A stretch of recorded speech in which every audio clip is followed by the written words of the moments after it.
अस्सलाम वालेकुम students. Part two अब हमने डिस्कस करना है role of planning institutions in policy coordination के हवाले से। अभी तक हम प्राइम मिनिस्टर ऑफिस और फेडरल कैबिनेट डिस्कस कर चुके हैं। नेक्स्ट प्लानिंग इंस्टीट्यूशंस जो इस चेन में आते हैं वो मिनिस्ट्री स्लैश डिवीजन हैं। अच्छा, डिवीजन क्या होता है? रूल्स ऑफ बिजनेस में एक डिवीजन की बहुत डिटेल डेफिनेशन जो है वो लिखी गई है कि division means a self contained administrative unit responsible for the conduct of business of federal government in a distinct and specified sphere. ये बहुत important, distinct and specified sphere and declared as such by the federal government.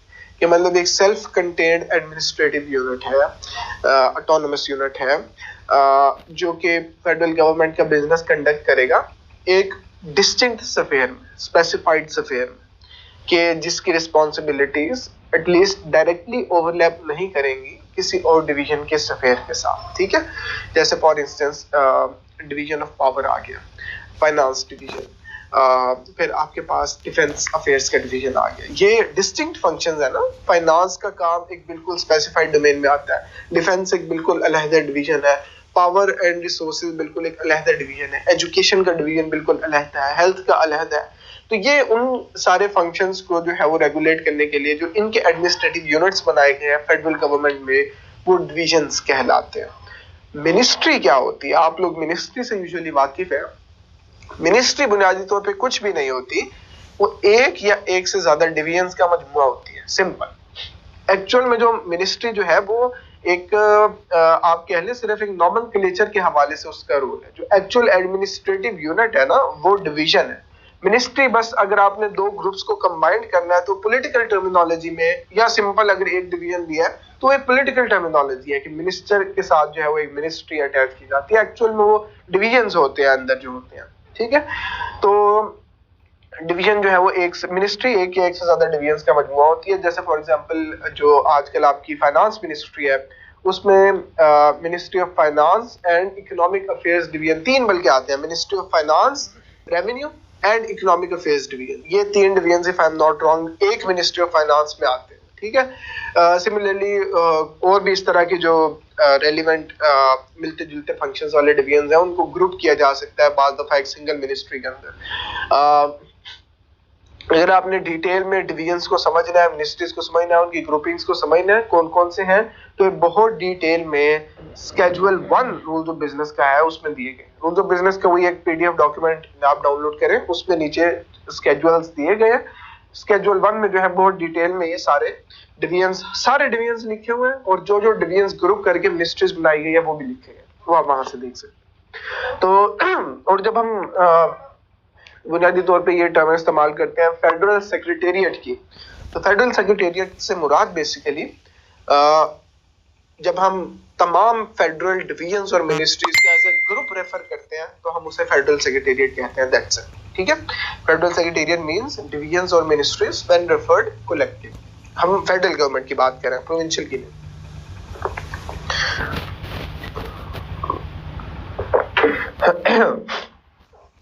The Prime Minister may, when necessary, constitute a new ministry consisting of one or more division. ठीक है, ये अक्सर आपने देखा होगा कि प्राइम मिनिस्टर जो है वो अपनी मर्जी से बाज़ दफा कोई नई मिनिस्ट्री बना देता है। ठीक है, डिवीजन्स की जो फॉर्मेशन है, ये किस मिनिस्ट्री के अंदर जाएगा, ये इंडिपेंडेंट रहेगा, इसका मिनिस्टर कौन होगा, वो प्राइम मिनिस्टर ये सारी ग्रुपिंग्स अपनी मर्जी से चेंज कर सकता है। ये भी रूल्स ऑफ बिजनेस में जो है ये पावर प्राइम मिनिस्टर की लिखी गई है। The business of federal government shall be distributed among the divisions. अब ये वो डिवीजन्स हैं जिनमें फेडरल गवर्नमेंट ने अपना बिजनेस जो है, अपनी रिस्पॉन्सिबिलिटीज, अपना मैंडेट वो डिवाइड करती है। जैसे ऊपर मैंने मिसाल भी दी थी कि finance division, economic affairs division, defence, education, health, ये सारे फेडरल गवर्नमेंट की जिम्मेदारियां थी ना, जो उसने डिवाइड कर दी डिवीजन्स में। अच्छा, थोड़ा सा आप डिवीजन्स को डिटेल में देखते हो। Each division shall consist of a secretary, federal secretary, who shall be the official head of the divisions. ये सारे रूल्स जो हैं, ये सारी जो बातें मैं बेसिकली रूल्स ऑफ बिजनेस से जो है डिराइव कर रहा हूँ, ये आपने याद रखना। हर डिवीजन का ऑफिशियल हेड जो है वो एक सेक्रेटरी होता है, federal secretary, secretary defence, secretary education, secretary health, secretary establishment, ये सारे। The secretary shall organize the division into a number of working units to be known as section. ठीक है, अक्सर आपने टर्म सुनी होगी ना, सेक्शन ऑफिसर. अब like for instance education division है, अब उसका इतना ब्रॉड मैंडेट है जो कॉन्स्टिट्यूशन ने इन्विजन किया है, डिफेंस का हो सकता है, पावर डिवीजन का हो सकता है. अब जाहिर है वो ब्रॉड मैंडेट को सर्व करने के लिए आपको विद इन अ डिवीजन भी तो सेग्रीगेशन करनी पड़ेगी ना रिस्पॉन्सिबिलिटीज की. ठीक है, कोई एक कम्युनिकेशंस का सेक्शन बनाना पड़ेगा, कोई इसी तरीके से एक प्रोविंशियल गवर्नमेंट के साथ कोऑर्डिनेशन के लिए कोई सेक्शन बनाना पड़ेगा, एक दूसरे डिवीजन्स के साथ कोऑर्डिनेशन के लिए हो सकता है सेक्शन बनाना पड़े. ठीक है, तो मतलब काफी ज्यादा रिस्पॉन्सिबिलिटीज आपको विद इन अ डिवीजन भी डिवाइड करनी पड़ेगी. रिसर्च का एक हो सकता है अलग सेक्शन बनाना पड़े, एनजीओ के साथ कोऑर्डिनेशन के लिए अलग सेक्शन बनाना पड़े. ये सारे सेक्शन बनाने का इख्तियार सेक्रेटरी के पास है. वो जितने मर्जी सेक्शंस चाहे वर्किंग यूनिट्स अपने डिवीजन के अंदर जो है बना सकता है और उनके रेलिवेंट सेक्शन ऑफिसर्स जो है वो तैनात कर सकता है. सेक्रेटरी की और भी रिस्पॉन्सिबिलिटीज और पावर्स यहाँ पे लिखी गई हैं. ये बाय द वे जो हमने वो पढ़ा था ना कि ब्यूरोक्रेसी कैसे इंटरेक्ट करती है एग्जीक्यूटिव ब्रांच के साथ और लेजिस्लेचर के साथ in policy making, policy formulation. याद है आपको ब्यूरोक्रेसी वाले मॉड्यूल में? तब हमने ये डिटेल में बातें पढ़ी थी, लेकिन अब हम रूल्स ऑफ बिजनेस से रेफर करके उनको स्पेसिफाई कर रहे हैं मजीद कि देखिए bureaucrats policy formulation, policy implementation में कैसे रोल अदा करते हैं. ये वो चीज दोबारा से रीइंफोर्स हो रही है. ये सेक्रेटरी जो है फेडरल सेक्रेटरी, ये ब्यूरोक्रेट्स ही है ना. सारे फेडरल कैबिनेट के जो यूजुअली फेडरल सेक्रेटेरिएट के सेक्रेटरीज हैं मोस्टली वो ओएमजी के, पैस के या और बाकी ऑक्यूपेशनल ग्रुप्स उनसे रेलिवेंट ताल्लुक रखने वाले लोग होते हैं. ठीक है, तो ये ब्यूरोक्रेट्स देखे कैसे रोल प्ले कर रहे हैं पॉलिसी के हवाले से कि the secretary shall assist the minister in charge in the formulation of policy. बकायदा रूल्स ऑफ बिजनेस में लिखा गया. The secretary shall duly execute the sanctioned policy. कि एक तो फॉर्मुलेशन में हेल्प करेगा अपने मिनिस्टर को, फिर एक जो पॉलिसी बन गई है उसके डिवीजन से रेलिवेंट उसको एग्जीक्यूट करवाना भी सेक्रेटरी की जिम्मेदारी है. The secretary shall submit legislative proposals to cabinet with the approval of the minister. Legislature के साथ लिंक आ गया कि सेक्रेटरी को लगता है जी कि कोई वो पॉलिसी इनिशिएटिव लेना चाह रहा है, उसके हवाले से उसे किसी लेजिस्लेटिव एक्ट की जरूरत है, बिल की जरूरत है, तो वो अपने मिनिस्टर के साथ अप्रूवल लेगा उसका और फिर वो खुद ड्राफ्ट करवाएगा अपने डिवीजन के थ्रू एक लेजिस्लेटिव प्रपोजल और वो कैबिनेट को सबमिट करेगा. सेक्रेटरी जो कि एक ब्यूरोक्रेट है. The secretary shall keep the minister generally informed of the working of the division. Of course, the secretary shall be the principal accounting officer of his division. अपने division से related जितने accounting, finance के मामला आते हैं उन सारे expenditures, finances का हिसाब किताब रखना भी secretary की जिम्मेदारी होगी. The secretary shall be responsible for the, all right, ये repeat हो गया, ये already हम इधर point B में पढ़ चुके हैं. ठीक है, तो ये देखिए सेक्रेटरी की 5 बुनियादी जिम्मेदारियां मैंने आपको रूल्स ऑफ बिजनेस से डिराइव करके दिखाई है. सेक्रेटरी जो कि एक डिवीजन का ऑफिशियल हेड है. कुछ इंपॉर्टेंट बातें पॉलिसी कोऑर्डिनेशन के हवाले से ही कि जो खास तौर पे सेक्रेटरी की पावर्स और मिनिस्टर्स के साथ उसके रोल को एक्सप्लेन करती है कि उस ब्यूरोक्रेट के पास अपने ओन पे कितनी ऑटोनॉमी है, इंडिपेंडेंट पावर है. वो ये है जी कि जब सेक्रेटरी सबमिट कराता है कोई पॉलिसी इनिशिएटिव लेना चाह रहा है ब्यूरोक्रेट, सेक्रेटरी वो मिनिस्टर को सबमिट कराएगा. मिनिस्टर जो है या तो उसको एक्सेप्ट कर सकता है और मैं ओवर रूलिंग कि नहीं मैं इससे एग्री नहीं करता. ठीक है, ओके.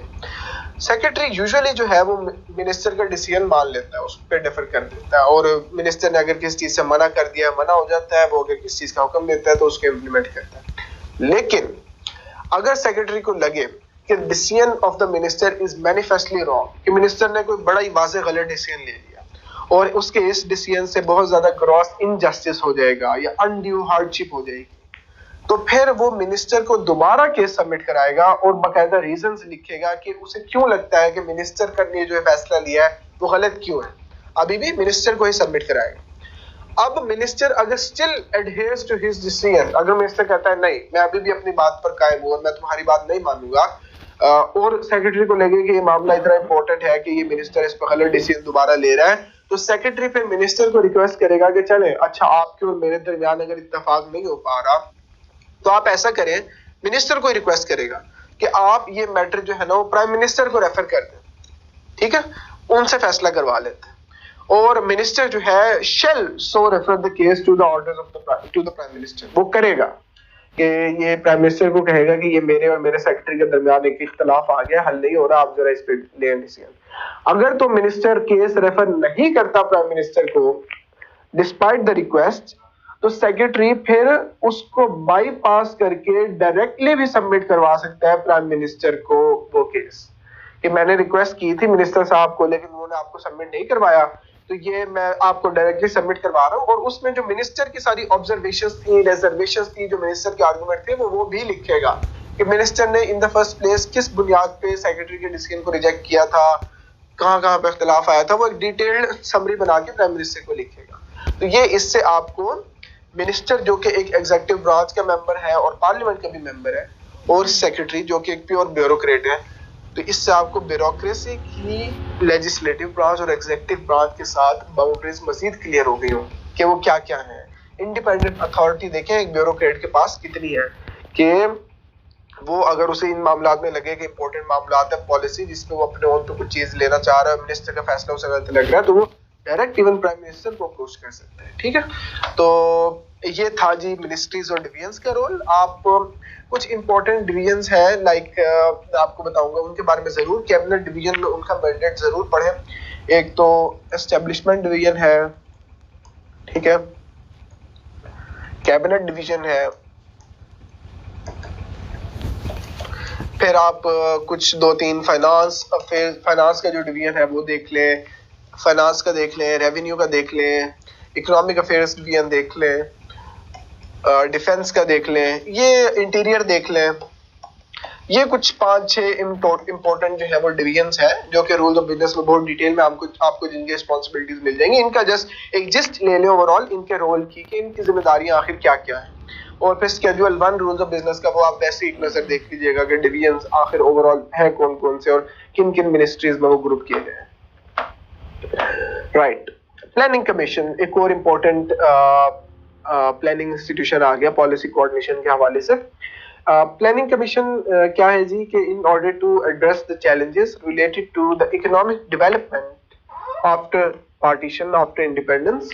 इसकी थोड़ी सी हिस्ट्री मैं आपको बता रहा हूँ प्लानिंग कमीशन की क्या थी, उसके फिर डिटेल में आते हैं हम कि प्लानिंग कमीशन के फंक्शंस क्या है, हायरार्की क्या है, उस पर अभी आता हूँ।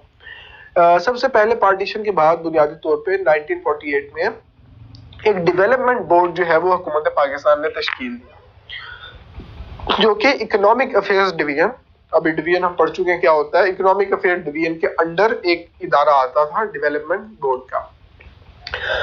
इसका नाम जो है वो रीनेम कर दिया गया या इसको रिस्ट्रक्चर कर दिया गया नेशनल प्लानिंग बोर्ड के नाम से 1953 में, जिसका मैंडेट क्या था नेशनल प्लानिंग बोर्ड का, कि नंबर 1 वो कंट्री की सोशो इकोनॉमिक कंडीशंस को रिव्यू करेगा, ठीक है,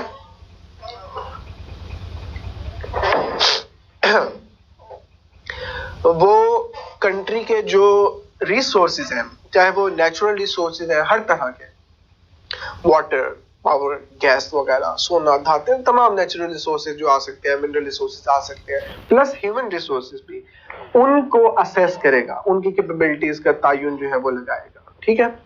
फिर to make proposal for the reorganisation of administrative setup of the country, कि उसे लगता है कि इन रिसोर्सेज के बेटर यूटिलाइजेशन के लिए, इकोनॉमिक वो ह्यूमन रिसोर्सेज और नेचुरल रिसोर्सेज के लिए, इकोनॉमिक डेवलपमेंट के हवाले से इन रिसोर्सेज को बेहतर तरीके से यूटिलाइज करने के लिए एडमिनिस्ट्रेटिव स्ट्रक्चर में ये तब्दीलियां करने की जरूरत है, उसके हवाले से वो तजावीज देगा, ठीक है।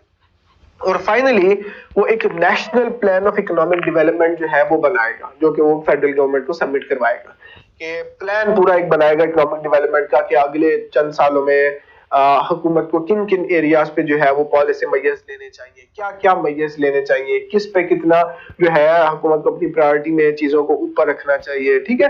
वो प्रॉपर सारे सेक्टर्स के हवाले से ग्रैंड नेशनल लेवल का इकोनॉमिक डेवलपमेंट का प्लान वो सबमिट कराएगा। ये उसकी नेशनल प्लानिंग बोर्ड की जिम्मेदारियां थी। 1958 में यही नेशनल प्लानिंग बोर्ड इसको रिस्ट्रक्चर करके हुकूमत ने रीनेम कर दिया प्लानिंग कमीशन के नाम से, ठीक है। तो ये प्लानिंग कमीशन की थोड़ी सी हिस्ट्री आपको बताई मैंने। Planning Commission over the years has gone through various administrative and functional transformations.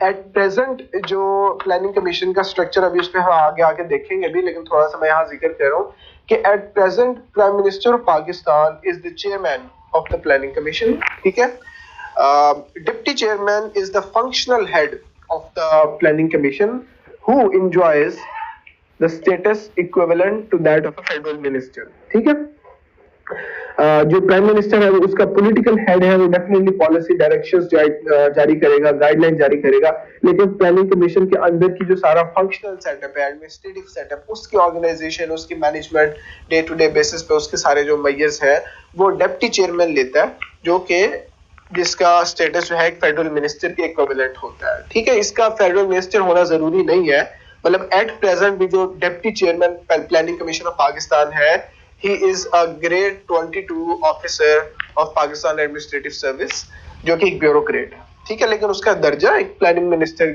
Federal minister के इक्विवेलेंट है। ठीक है, तो अगर आपने प्लानिंग कमीशन का मजीद डिटेल में उसके बारे में जानना है, रोल समझना है, हायरार्की को समझना है, उसकी थोड़ी हिस्ट्री को समझना है, तो ये मैंने वेबसाइट का प्लानिंग कमीशन का लिंक दे दिया है, आप मजीद डिटेल में वहां जाकर भी देख सकते हैं। अब प्लानिंग कमीशन का काम क्या है, आखिर क्या क्या जिम्मेदारियां हैं, फंक्शंस क्या है और ये कैसे रोल प्ले करता है, और वो बेसिकली बहुत डिटेल में स्केड्यूल 2 है जो रूल्स ऑफ बिजनेस 1973 का। इस पर गालिबन एक पेपर में शायद सवाल भी आया हुआ था, तो इस हवाले से आप रूल्स ऑफ बिजनेस को ही रेफर करेंगे कि प्लानिंग कमीशन के फंक्शंस को समझने के लिए आपको स्केड्यूल 2 जो है रूल्स ऑफ बिजनेस 1973 का वो देखना पड़ेगा। उसमें बहुत डिटेल में प्लानिंग जो कमीशन है उसके फंक्शंस जो है पॉलिसी कोऑर्डिनेशन के हवाले से बहुत डिटेल में लिखे गए हैं। वो फंक्शंस क्या है वो मैंने कुछ आगे लिख भी दिए हैं। ठीक है, तो उनको देखते हैं कि प्लानिंग कमीशन के क्या क्या फंक्शंस हैं। पहली बात तो वही कि ये एक ना नेशनल लेवल का प्लान बनाना प्लानिंग कमीशन का काम है, इकोनॉमिक डेवलपमेंट के हवाले से, ओवरऑल सोशल डेवलपमेंट के हवाले से, सोशो इकोनॉमिक डेवलपमेंट जो पाकिस्तान की है उसके हवाले से एक ग्रैंड लेवल का नेशनल प्लान बनाना, उसको रिव्यू करना ईयरली बेसिस पे, उसके इम्प्लीमेंटेशन को, ये सारा काम प्लानिंग कमीशन का है। लाइक मौजूदा जो डॉक्यूमेंट जिसका नाम आप लोगों ने बहुत सुना होगा, मिनिस्टर ऑफ प्लानिंग जो एहसन इकबाल साहब थे, उनके दौर में नून लीग में विजन 2025 के नाम से एक डॉक्यूमेंट बनाया गया था, जो जिसमें बेसिकली आई थिंक ये 2015 में बनाया गया था। अगले 10 साल का हुकूमत रियासत पाकिस्तान का विजन क्या होगा पाकिस्तान की सोशल और इकोनॉमिक डेवलपमेंट को लेकर, वो सारी चीजें विजन 2025 में लिखी गई हैं, वो गोल्स लिखे गए हैं, वो प्रिंसिपल्स लिखे गए हैं जिनके अकॉर्डिंग, मतलब हुकूमत का विजन है कि जिनके अकॉर्डिंग उसने अपनी पॉलिसीज जो है वो शेप करनी है। It's very important policy document, ये आपने जरूर देखिएगा। ये ओवरऑल अगर ये सब्जेक्ट आपका जीपीपी नहीं भी है तो सीएसएस की तैयारी के दौरान मैंने बहुत फ्रीक्वेंटली इस डॉक्यूमेंट को रेफर किया था। इसमें पाकिस्तान ने अपने सस्टेनेबल डेवलपमेंट गोल्स लिखे हैं, यूथ की डेवलपमेंट के हवाले से गोल्स लिखे हैं, पॉलिसी इकदाम जो करना चाह रही है हुकूमत वो लिखे हैं, जेंडर के हवाले से लिखे हैं, प्रोविंशियल कोऑर्डिनेशन के हवाले से लिखे हैं, ठीक है, ओवरऑल एनवायरनमेंट के हवाले से लिखे हैं, जो सस्टेनेबल सोशो इकोनॉमिक डेवलपमेंट के हवाले से हुकूमत के गोल्स हैं वो सारे विजन 2025 के डॉक्यूमेंट में लिखे गए। ये किसने बनाया है? ये प्लानिंग कमीशन ने बनाया। फिर इसका काम क्या है जी कि ये मॉनिटर करेगा और इवेलुएट करेगा मेजर डेवलपमेंटल प्रोजेक्ट्स और प्रोग्राम्स जो है। डेवलपमेंटल प्रोजेक्ट्स वो इकोनॉमिक भी हो सकते हैं, वो स्किल्स डेवलपमेंट के भी हो सकते हैं, और इंफ्रास्ट्रक्चर डेवलपमेंट के हो सकते हैं, जो फेडरल हुकूमत लेगी। जो भी ये प्रोजेक्ट्स और प्रोग्राम्स फेडरल हुकूमत ले रही है उनकी मॉनिटर करना और उनकी मतलब प्रोग्रेस को इवेलुएट करना भी प्लानिंग कमीशन का काम है। ठीक है, फिर ये कॉन्टिन्यूसली ओवरऑल रियासत पाकिस्तान, हुकूमत पाकिस्तान मुमलिकत पाकिस्तान की इकोनॉमिक सिचुएशन को जो है वो इवेलुएट भी करता रहेगा कि ओवरऑल हुकूमत की ग्रैंड लेवल पे, मैक्रो लेवल पे जो इकोनॉमिक सिचुएशन है किस तरीके से जा रही है, उसके हवाले से हमें किन किन पॉलिसी इकदाम की जरूरत है वो रेकमेंड करता रहता है ये हुकूमत को। ठीक है, फिर ये इकोनॉमिक डिसीजन मेकिंग में असिस्ट करने के लिए रेलेवेंट स्टेक होल्डर्स को, मिनिस्टर्स को, कैबिनेट को, प्राइम मिनिस्टर को ये रिसर्च और एनालिटिकल स्टडीज भी कंडक्ट करेगा with in collaboration with think tanks, with the private sector, with NGOs, with academia, with universities, with youth. ठीक है, ये सारे विद सिविल सोसाइटी, इन सब के साथ कोलैबोरेट करके ये रिसर्च स्टडीज जो है वो कंडक्ट कराएगा, एनालिटिकल स्टडीज जो है वो कंडक्ट कराएगा, ताकि जो डिसीजन मेकर्स हैं इकोनॉमी के उनको रेलेवेंट डाटा मिल सके अपनी डिसीजंस लेने के लिए। फिर ये जो इकोनॉमिक प्लानिंग में डिफरेंट इदारे इन्वॉल्व हैं, ठीक है, चाहे वो ब्यूरोक्रेटिक एजेंसीज हैं, चाहे वो फाइनेंशियल इदारे हैं, चाहे वो पॉलिटिकल इदारे हैं, उनकी कैपेसिटी बिल्डिंग के लिए ये काम करेगा। कैपेसिटी बिल्डिंग, वो एडमिनिस्ट्रेटिव कैपेसिटी बिल्डिंग भी हो सकती है, वो स्किल्स डेवलपमेंट हो सकती है, उनके वर्कशॉप्स कंडक्ट कराएगा, कोर्सेज ऑर्गेनाइज करवाएगा, ठीक है, उनको रेलिवेंट स्कॉलरशिप्स वगैरह अरेंज करके फैसिलिटेट करके देगा कि उनका जो टेक्निकल इक्विपमेंट है वो बिल्ड हो। तो उनकी कैपेसिटी बिल्डिंग में उन इदारों की ये प्लानिंग कमीशन जो है वो मदद करेगा। फिर असिस्टेंस फराहम करेगा इन defining national vision and undertaking strategic planning. ये ऑलरेडी सॉर्ट ऑफ पॉइंट 1 से मिलती जुलती चीज है कि मुल्क की स्ट्रेटेजिक प्लानिंग में भी फिर ये हेल्प करेगा। जो आपने ओवरऑल एक जियो स्ट्रेटेजिक विजन के हिसाब से देखनी है, डिवीजन डिफेंस के हिसाब से देखनी है, ओवरऑल पाकिस्तान का जो रीजनल रोल है, एक जियोग्राफिकल स्ट्रेटेजिक रोल, उसके हवाले से भी असिस्ट करेगा रेलिवेंट पॉलिसी मेकर्स को प्लानिंग कमीशन जो है। और फिर ये एक इम्पोर्टेंट और अगले इदारे का ये लिंक भी आ गया कि public sector development programme, PSDP जिसे कहते हैं, आप लाजमन हुकूमत पाकिस्तान के जो बजट, एक तो वैसे भी देख के जाना है CSS की तैयारी के हवाले से, इस सब्जेक्ट के हवाले से और जरूरी है, 2020-21 का जो बजट का डॉक्यूमेंट है वो जरूर देखना है, उसमें रेलिवेंट मोटे मोटे फिगर्स याद रखने हैं। उसमें आप देखिएगा कि बाकायदा एक हेड होता है separate public sector development programme का, कि उसके लिए हुकूमत ने कितनी जो पैसे हैं वो मुख्तस किए हैं। पब्लिक सेक्टर डेवलपमेंट मैंने आपको बताया वो इंफ्रास्ट्रक्चर डेवलपमेंट भी हो सकती है, वो स्किल डेवलपमेंट भी हो सकती है, कैपेसिटी बिल्डिंग के हवाले से डेवलपमेंट भी हो सकती है, जिसपे हुकूमत पैसे लगाकर डेवलपमेंट के लिए मेजर्स लेती है। उन प्रोजेक्ट्स का अप्रूवल्स देना भी प्लानिंग कमीशन का काम है, स्पेसिफिक प्रोजेक्ट्स का। ये बहुत इंपॉर्टेंट एक प्लानिंग कमीशन का जो है वो रोल आ गया।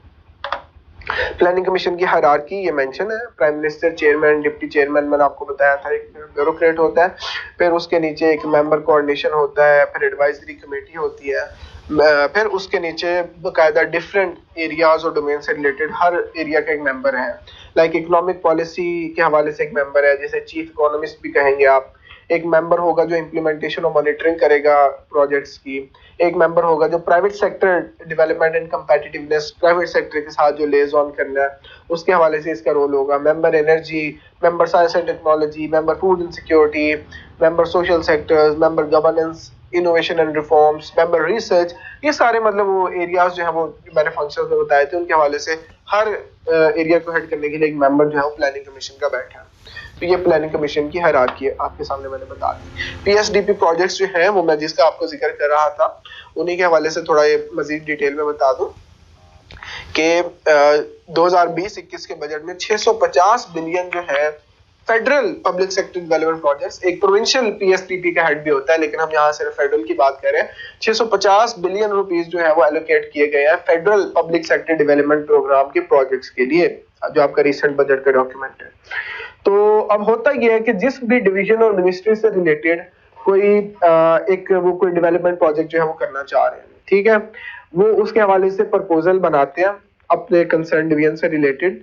जाहिर बात है वो हुकूमत की सोशल इकोनॉमिक जो प्रायोरिटीज है उनको मद्देनजर रखते हुए ही वो एक प्लान और प्रपोजल बनाते हैं, और फिर वो सबमिट कराते हैं आगे प्लानिंग कमीशन को। यूजुअली ये जो प्रोजेक्ट्स वो प्रिपेयर करती हैं मिनिस्ट्रीज या डिवीजन्स, डेवलपमेंट प्रोजेक्ट्स, वो मैंने आपको बताया यूजुअली इन कैटेगरीज में फॉल करते हैं। या तो इंफ्रास्ट्रक्चर डेवलपमेंट के हो सकते हैं, ठीक है, लाइक मिनिस्ट्री ऑफ पावर जो है वो कहेगी कि कोई नया जो है उन्होंने पावर सेक्टर, पावर प्लांट जो है वो लगाना है, ठीक है।